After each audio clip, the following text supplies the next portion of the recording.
എല്ലാവർക്കും നമ്മുടെ ചാനലിലേക്ക് സ്വാഗതം. ഇന്ന് നമ്മളൊരു നാടൻ ചായക്കട പലഹാരമാണ് തയ്യാറാക്കിയെടുക്കുന്നത്. സാധാരണ നമ്മളെല്ലാവരും തന്നെ വീടുകളിൽ തയ്യാറാക്കിയെടുക്കുന്നതായിരിക്കാം. പക്ഷേ എല്ലാവരും ചെയ്യുന്ന രീതിയിൽ വ്യത്യാസം ഉണ്ടാവില്ല. അപ്പോൾ നിങ്ങൾ ഈ രീതിയിൽ ചെയ്തിട്ടില്ല എന്നുണ്ടെങ്കിൽ ഒന്ന് ചെയ്ത് നോക്കൂ, നിങ്ങൾക്ക് ഇഷ്ടാവും.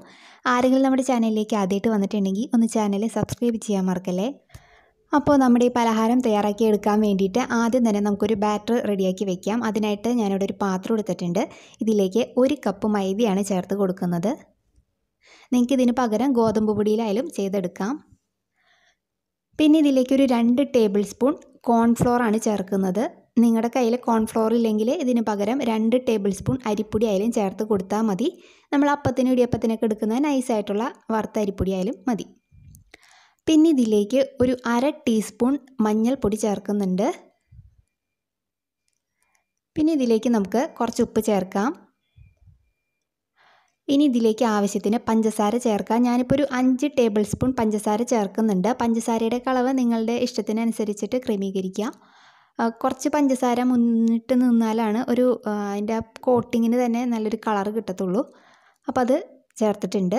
ഇനി ഇതിലേക്ക് നമുക്ക് ആവശ്യത്തിന് വെള്ളം ഒഴിച്ചിട്ട് ഇത് നല്ലൊരു ബാറ്ററാക്കി എടുക്കാം. അപ്പോൾ നമ്മുടെ ഈ ബാറ്റർ വല്ലാതെ ലൂസുമായി പോകരുത്, വല്ലാതെ തിക്കുമായി പോകരുത്. ഒരു സെമി തിക്ക് പാകത്തിന് വേണം നമ്മളിത് കുഴച്ചെടുക്കാൻ. വല്ലാതെ ലൂസായി പോയിട്ടുണ്ടെങ്കിൽ നമ്മളിത് കോട്ട് ചെയ്തെടുക്കുന്ന സമയത്ത് ഈ ബാറ്റർ വേറൊരു വഴിക്ക് പോകും. അപ്പോൾ അത് ശരിയായി നമുക്ക് വരത്തില്ല. അപ്പോൾ അതുകൊണ്ട് ഒരു സെമി തിക്ക് പാകത്തിന് നമുക്കിതൊന്ന് ബാറ്ററാക്കി എടുക്കാം. അപ്പോൾ അതാ ഞാൻ ഈ ഒരു പാകത്തിന് ബാറ്ററാക്കി എടുത്തിട്ടുണ്ട്. കണ്ടില്ലേ, ഈ ഒരു കൺസിസ്റ്റൻസിയാണ് നമുക്ക് വേണ്ടത്. വല്ലാതെ ലൂസും അല്ല, വല്ലാതെ തിക്കും ആയിട്ടുള്ളതല്ല.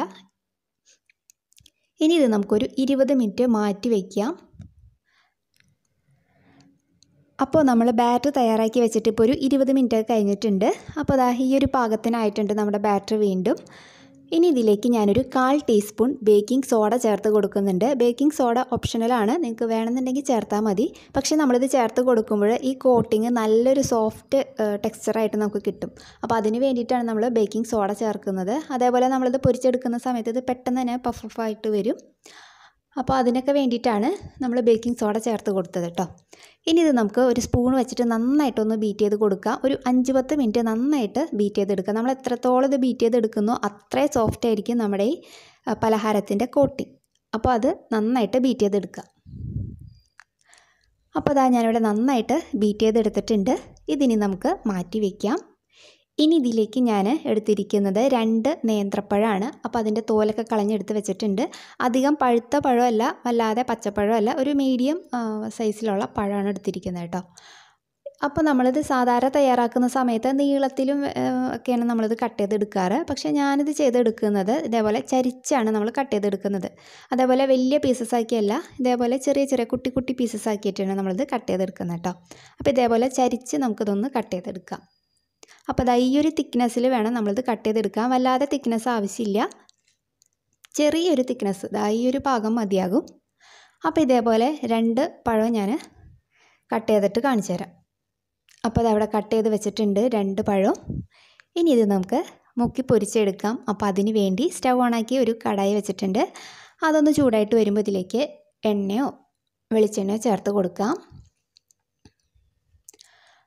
അപ്പോൾ ഇതാ എണ്ണ നന്നായിട്ട് ചൂടായി വന്നിട്ടുണ്ട്.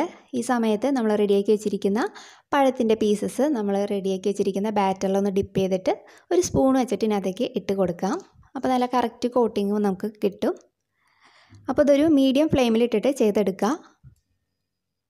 കുറച്ച് സമയം കഴിയുമ്പോഴത്തേക്കും തന്നെ ഇത് നന്നായിട്ട് പൊങ്ങി വരും. കണ്ടില്ലേ, ഈ ഒരു പാകത്തിനായിട്ടുണ്ട്.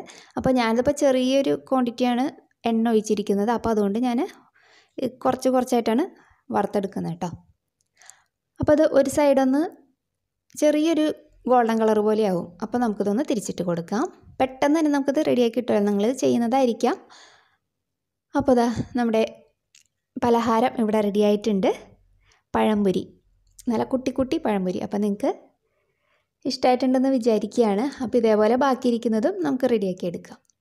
അപ്പോൾ ദാ എല്ലാ കുട്ടീസ് പഴംപൊരീസും ഞാനിവിടെ വറുത്ത് കോരി മാറ്റിയിട്ടുണ്ട്. അപ്പോൾ നിങ്ങൾക്ക് ഈ രീതിയിൽ ഇഷ്ടമായിട്ടുണ്ടെങ്കിൽ എന്തായാലും ഒന്ന് ട്രൈ ചെയ്യാൻ മറക്കരുത് കേട്ടോ. കാരണം കുട്ടി കുട്ടി പഴംപൊരീസല്ലേ, നമ്മൾ സാധാരണ ഇത് നീളത്തിലല്ലേ ചെയ്തെടുക്കാറ്. അപ്പോൾ ഇതേപോലെ ഒന്ന് ചെയ്ത് നോക്കൂ, കുട്ടികൾക്ക് ഭയങ്കര ഇഷ്ടമാകും. കാരണം കുഞ്ഞു പീസസ് അല്ലേ. അപ്പോൾ നിങ്ങൾക്ക് ഇഷ്ടമായാൽ ട്രൈ ചെയ്യാൻ മറക്കരുത്. നല്ലൊരു വീഡിയോ ആയിട്ട് നമുക്ക് അടുത്ത ദിവസം കാണാം. താങ്ക്